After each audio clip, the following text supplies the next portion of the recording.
اعوذ باللہ من الشیطان الرجیم بسم اللہ الرحمن الرحیم وقالوا قلوبنا غلف بل لعنهم اللہ بکفرهم فقلیلا ما یؤمنون۔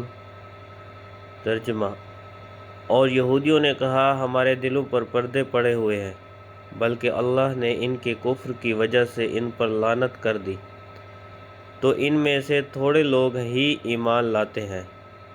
تفسیر: قلوبنا غلف، ہمارے دلوں پر پردے ہیں۔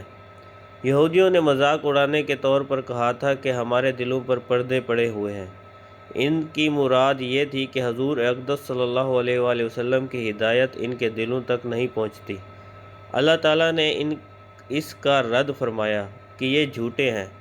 اللہ تعالیٰ نے دلوں کو فطرت پر پیدا کیا ہے اور ان میں حق قبول کرنے کی صلاحیت رکھی ہے۔ یہودیوں کا ایمان نہ لانا ان کے کفر کی شامت ہے کہ انہوں نے سید المرسلین صلی اللہ علیہ وآلہ وسلم کی نبوت پہچان لینے کے بعد انکار کیا، تو اللہ تعالیٰ نے ان پر لعنت فرمائی۔ اس کا یہ اثر ہے کہ وہ قبول حق کی نعمت سے محروم ہو گئے۔ آج بھی ایسے لوگ ہیں کہ جن کے دلوں پر عظمت رسالت سمجھنے سے پردے پڑے ہوئے ہیں۔ وَلَمَّا جَاءَهُمْ كِتَابٌ مِّنْ عِندِ اللَّهِ مُصَدِّقٌ لِّمَا مَعَهُمْ وَكَانُوا مِن قَبْلُ يَسْتَفْتِحُونَ عَلَى الَّذِينَ كَفَرُوا فَلَمَّا جَاءَهُمْ مَا عَرَفُوا كَفَرُوا بِهِ فَلَعْنَةُ اللَّهِ عَلَى الْكَافِرِينَ۔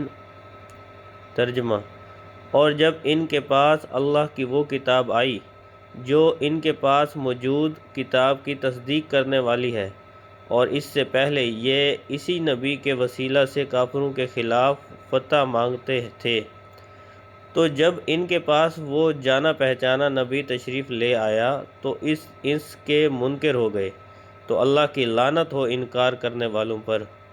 تفسیر: مصدقن، تصدیق کرنے والی۔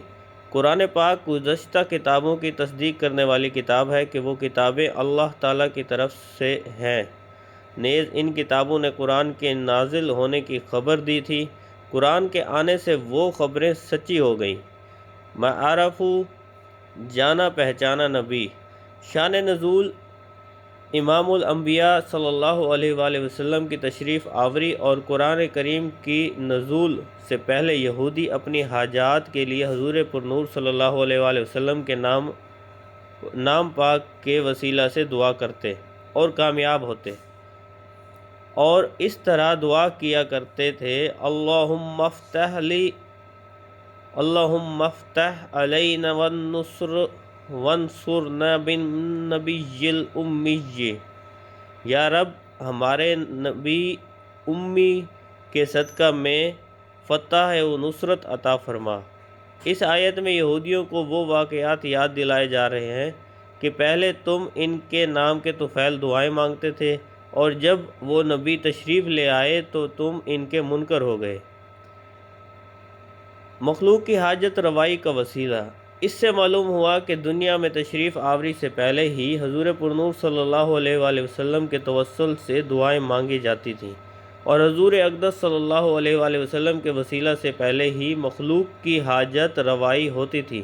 یہ سلسلہ آپ صلی اللہ علیہ وآلہ وسلم کی تشریف آوری کے بعد ظاہری حیات مبارکہ میں جاری رہا کہ صحابہ کرام رضی اللہ تعالیٰ عنہم آپ صلی اللہ علیہ وآلہ وسلم کے وسیلہ سے دعائیں مانگتے تھے، بلکہ اپنے وسیلہ سے دعا مانگنے کی تعلیم خود حضور پرنور صلی اللہ علیہ وآلہ وسلم نے اپنے صحابہ کرام رضی اللہ تعالیٰ عنہ کو دی، اور آپ صلی اللہ علیہ وآلہ وسلم کے وصال ظاہری کے بعد بھی صحابہ کرام رضی اللہ تعالیٰ عنہم کا یہ معمول رہا، اور سلف و صالحین کا یہ طریقہ تب سے اب تک جاری ہے اور انشاءاللہ ہمیشہ جاری رہے گا۔ اعلیٰ حضرت رحمۃ اللہ علیہ فرماتے ہیں: وہ جہنم میں گیا جو ان سے مستغنا ہوا ہے خلیل اللہ کو حاجت رسول اللہ کی۔